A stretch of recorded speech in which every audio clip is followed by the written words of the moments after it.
Library. What's up, buddy? How you doing? I'm doing. I'm doing good.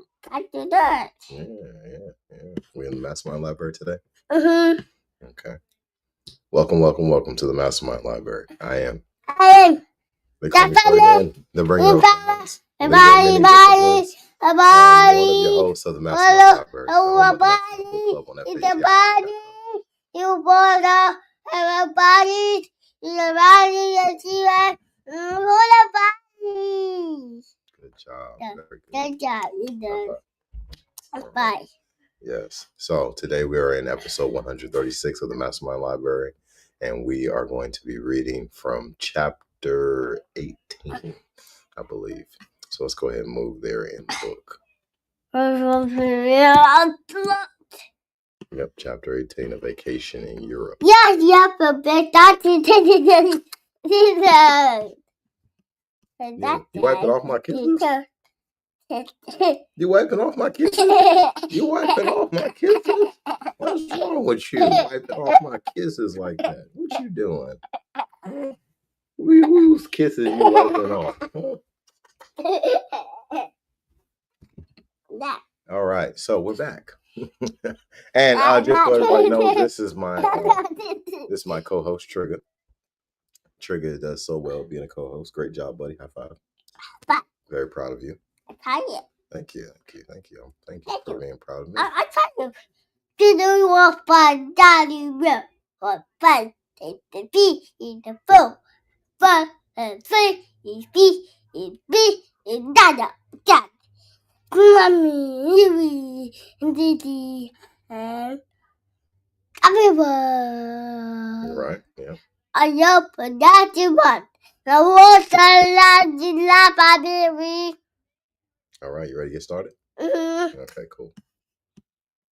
I just started, Daddy. All right, we're going to get started.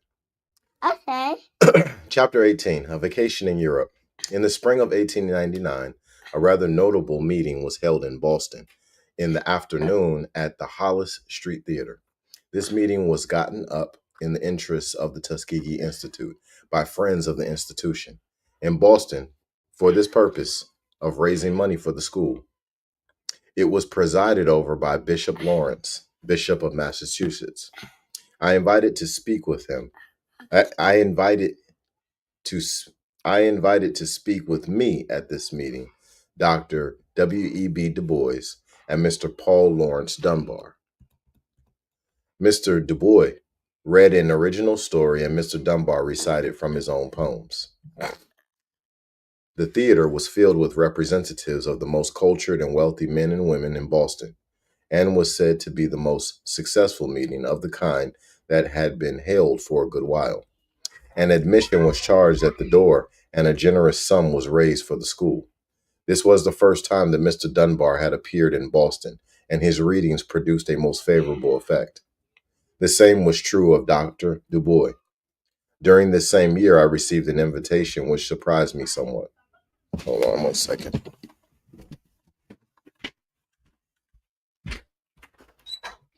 Get out of this hallway now. Get out of this hallway now. Bye.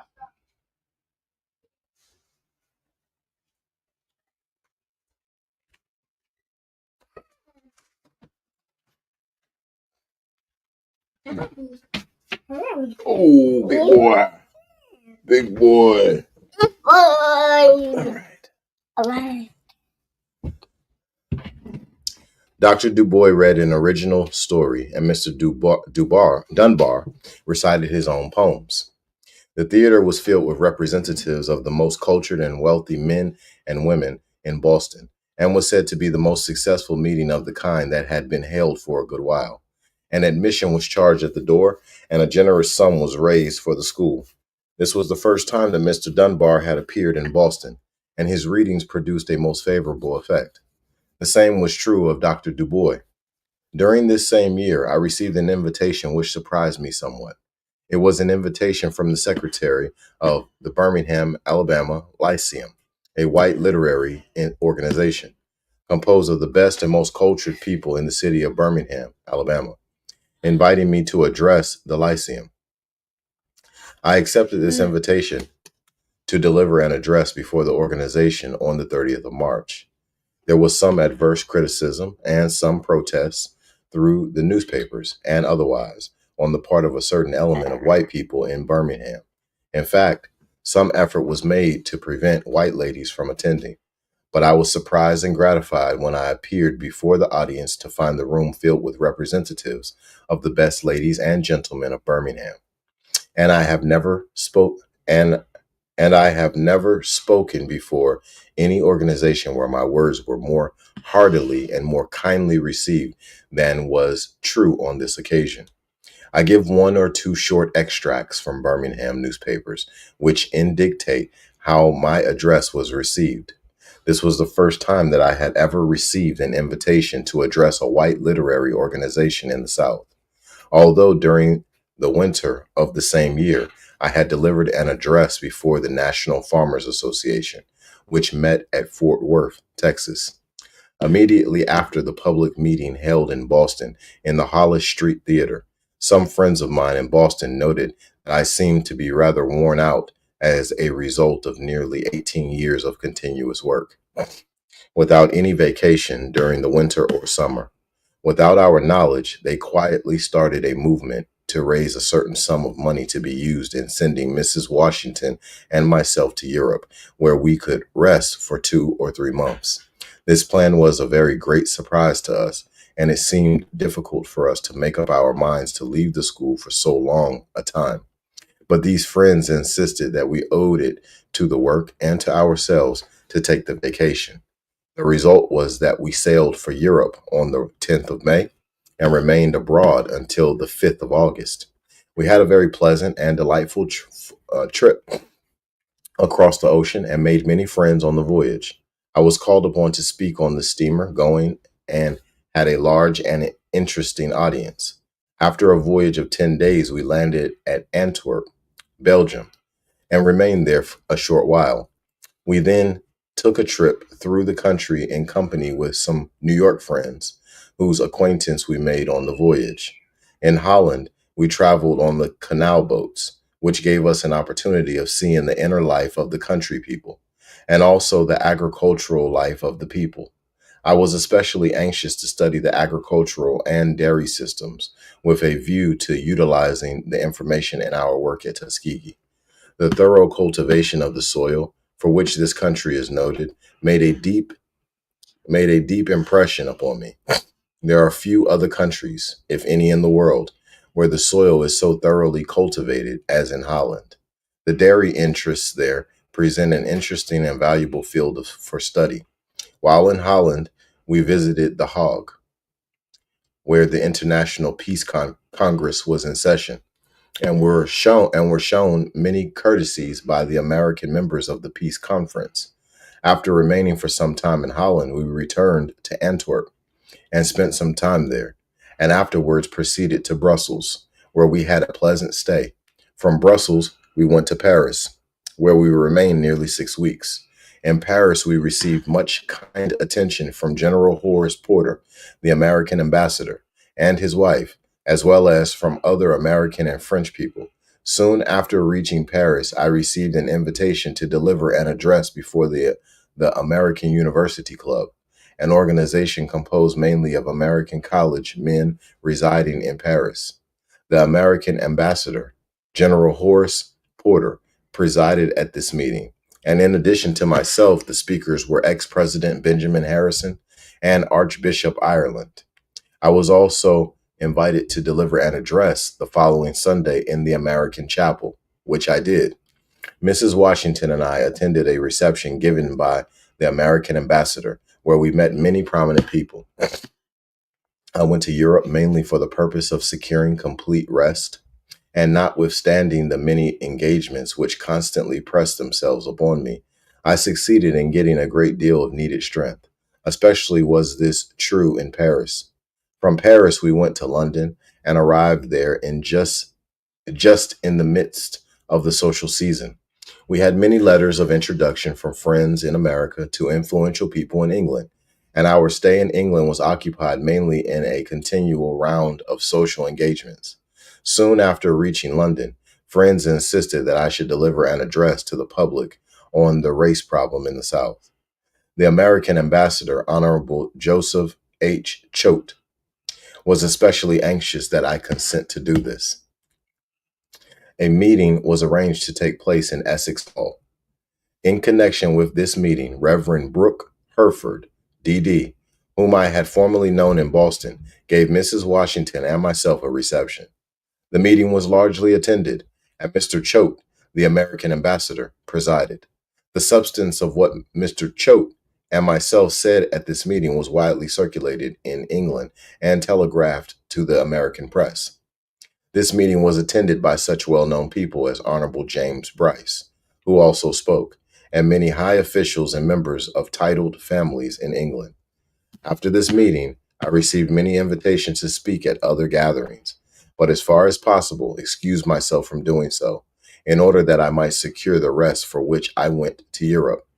I did, however, consent to speak at a meeting at the Crystal Palace, which was presided over by the Duke of Westminster, said to be the richest man in the world.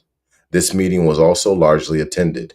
We attended, among many other social functions, receptions given by the Duke and Duchess of Sutherland, by Mr. and Mrs. T. Fisher Unwin, Mrs. Unwin being the daughter of the late Richard Cobden. Lady Henry Somerset was very kind in her attention to us. While in London, the following editorial appeared in the Daily Chronicle. The presence in London of Mr. Booker T. Washington, at whose address the other evening the American ambassador presided, calls for a generous recognition of the remarkable work being done in the United States for the Negro by this gifted member of the Negro race. What Frederick Douglass was to an older generation, that Mr. Washington is to the present. At the recent visit of President McKinley to the South, Mr. Washington occupied a place of honor alongside the president and was almost as heartily acclaimed.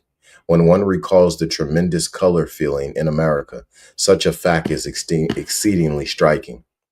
The great work which Mr. Washington has done has been an educational work. Orator as he is, it is not so much his power of speech as the building up of the remarkable Industrial Institute at Tuskegee in Alabama, which has given this Negro leader his deserved fame.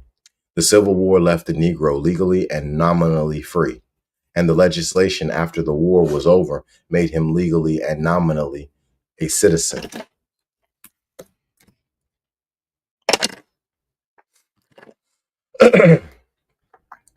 But we know that the Negro has been, in fact, in a very different position from that which he occupied on paper.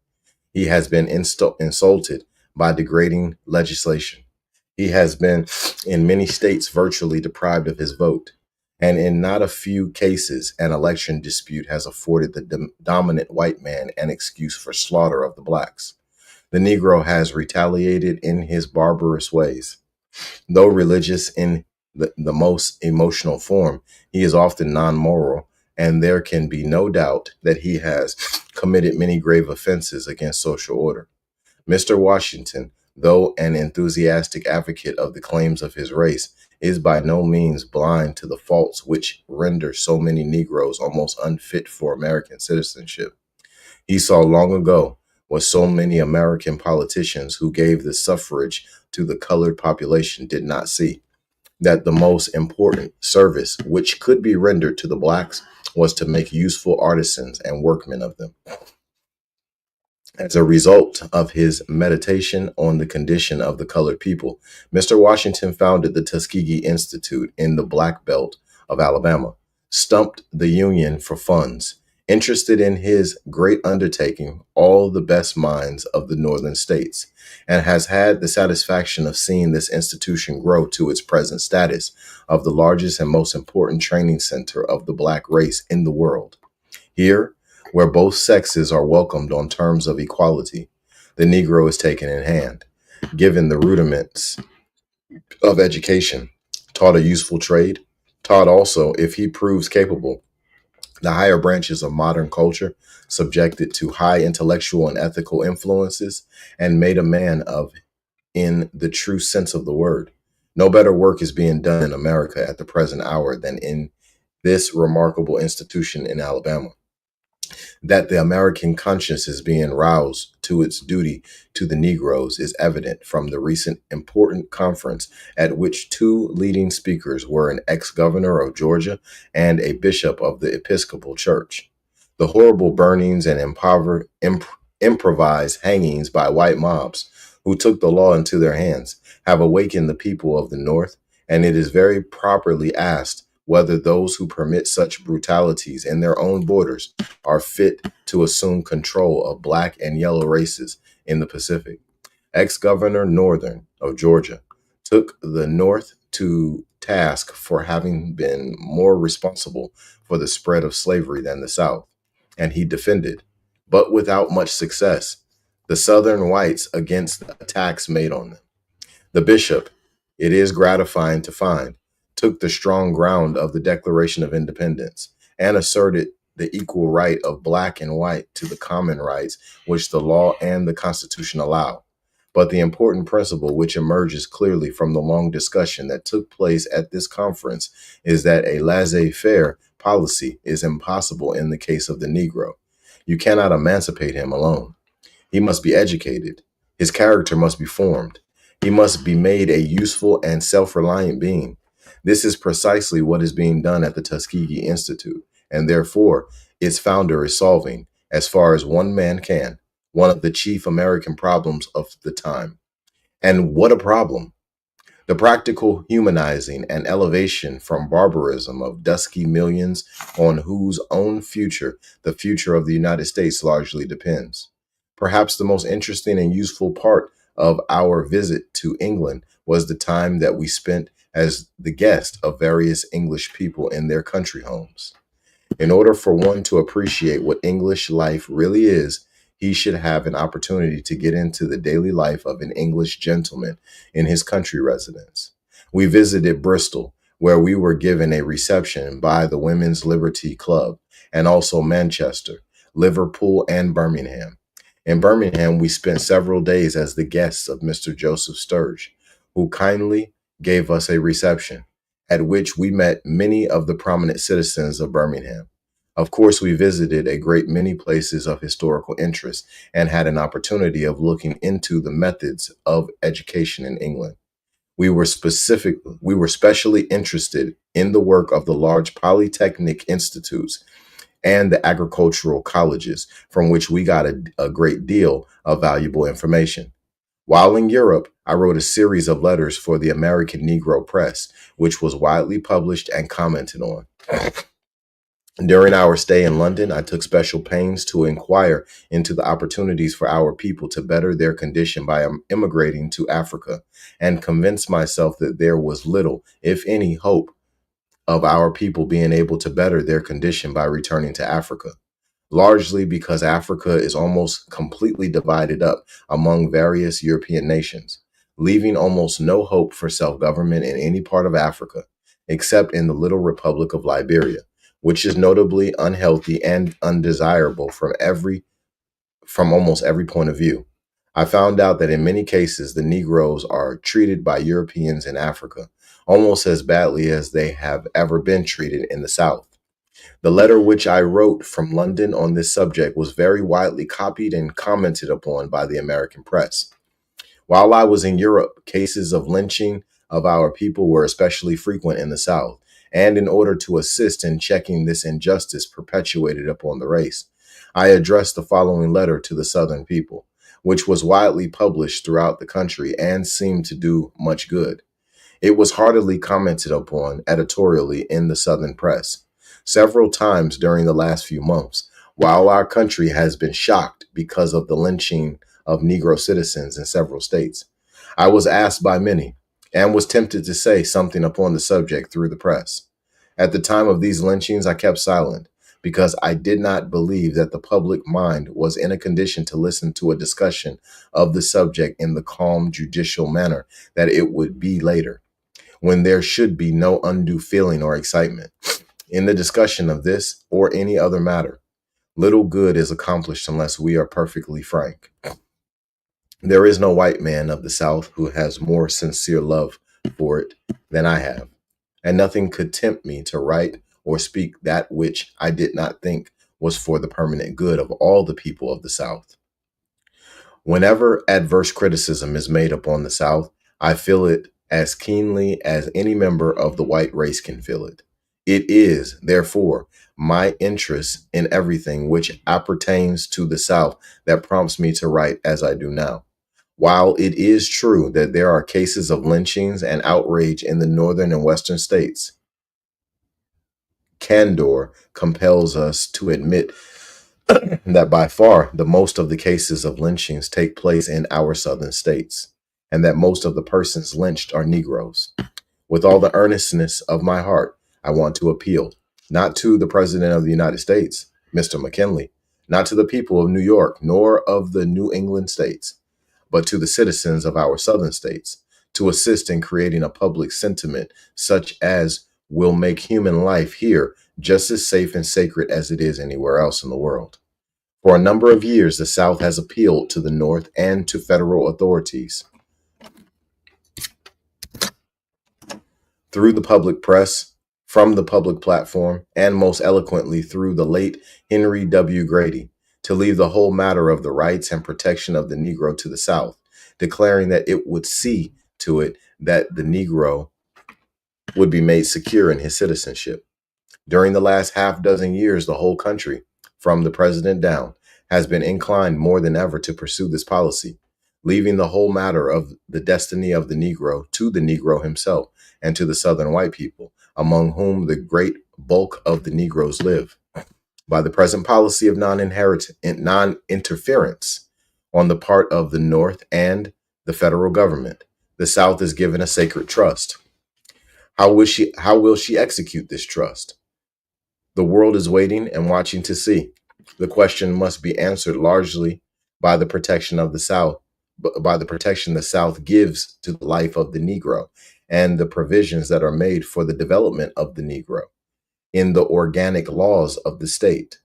I fear that but few people in the South realize to what extent the habit of lynching or the taking of life without due process of law has taken hold of us, and to what extent it is hurting us, not only in the eyes of the world, but in our own moral and material growth.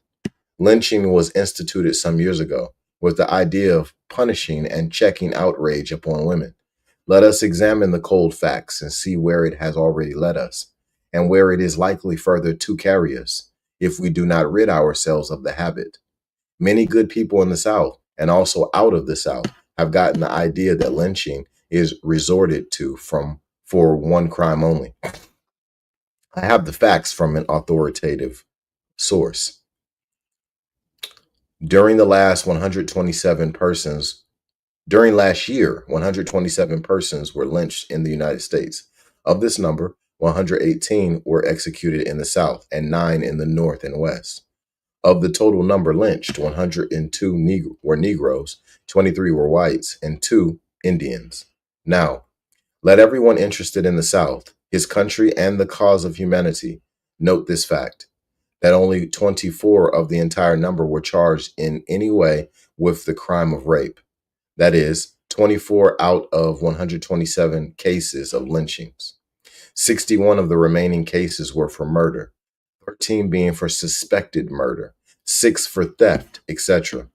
During 1 week last spring, when I kept a careful record, 13 Negroes were lynched in 3 of our southern states, and not one was even charged with rape.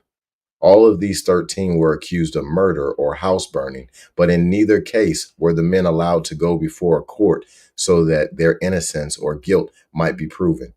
When we get to the point where 4/5 of the people lynched in our country in 1 year are for some crime other than rape, we can no longer plead and explain that we lynch for one crime alone. Let us take another year, that of 1892, for example. During this year, 1892, 241 persons were lynched in the whole United States. 36 of this number were lynched in northern and western states, and 205 in our southern states. Of the 241 lynched in the whole country, 160 were Negroes, and 5 of these were women. The facts show that out of the 241 lynched in the entire country in 1892, but 57 were even charged with rape, even attempted rape, leaving in that year 184 persons who were lynched for other causes than that of rape. If it were necessary, I could produce figures for other years. Within a period of 6 years, about 900 persons have been lynched in our southern states. This is but a few hundred short of the total number of soldiers who lost their lives in Cuba during the Spanish-American War. If we could realize still more fully how far this unfortunate habit is leading us on, note the classes of crime during a few months, which the local papers and Associated Press say that lynching has been inflicted for. They include murder, rioting, incendiarism, robbery, larceny, self-defense, insulting women, alleged stock poisoning, malpractice, alleged barn burning, suspected robbery, race prejudice, attempted murder, horse stealing, and mistaken identity, etc. The practice has grown until we are now at the point where not only blacks are lynched in the South, but white men as well. Not only this, but within the last 6 years, at least a half dozen colored women have been lynched. And there are a few cases where Negroes have lynched members of their own race. What is to be the end of this? Besides this, every lynching drives hundreds of Negroes from the farming districts of the South, where their services are of great value to the country, into the already overcrowded cities. I know that some will argue that the crime of lynching Negroes is not confined to the South. This is true, and no one can excuse such a crime as the shooting of innocent black men in Illinois, who were guilty of no crime except that of seeking labor. But my words just now are to the South, where my home is and a part of which I am. Let other sections act as they will. I want to see our beautiful Southland free from this terrible evil of lynching. Lynching does not stop crime. In the immediate section of the South, where a colored man recently committed the most terrible crime ever charged against a member of his race, but a few weeks previous to this, 5 colored men had been lynched for supposed incendiarism. If lynching was a cure for crime, surely the lynching of 5 would have prevented another Negro from committing a most heinous crime a few weeks later. We might as well face the fact that bravely and wisely, since the beginning of the world, crime has been committed in all civilized and uncivilized countries, and a certain amount of crime will always be committed, both in the North and in the South. But I believe that the crime of rape can be stopped. In proportion to the numbers of intelligence of the population of the South, there exists little more than in several other sections of the country. But because of the lynching habit, we are constantly advertising ourselves to the world as a lawless people. We cannot disregard the teachings of the civilized world for 1800 years, that the only way to punish crime is by law. When we leave this dictum, chaos begins. I am not pleading for the Negro alone.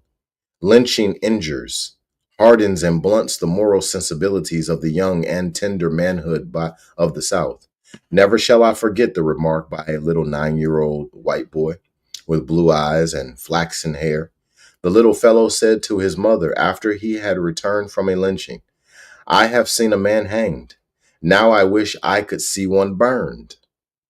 Rather than hear such a remark from one of my little boys, I would prefer seeing him laid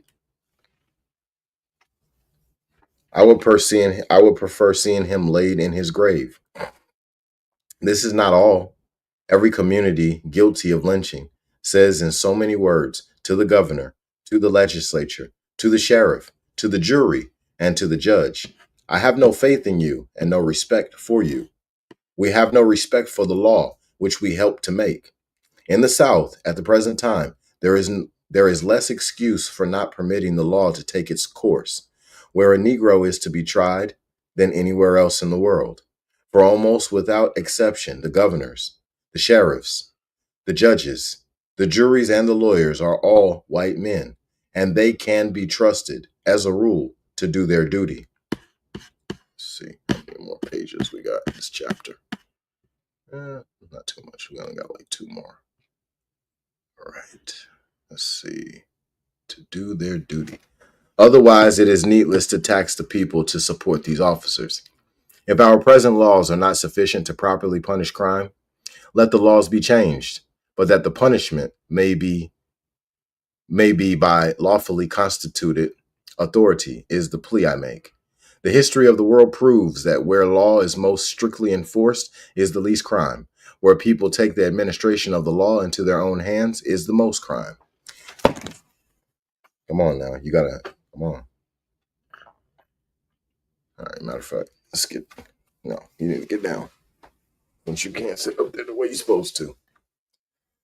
But there is another side. The white man in the South has not only a serious duty and responsibility, but the Negro has a duty and responsibility in this matter. In speaking of my own people, I want to be equally frank, but I speak with the greatest kindness. There is too much crime among us. The figures for a given period show that in the United States, 30% of the crime committed is by Negroes, while we constitute only about 12% of the entire population. This proportion holds good, not only in the South, but also in the northern states and cities.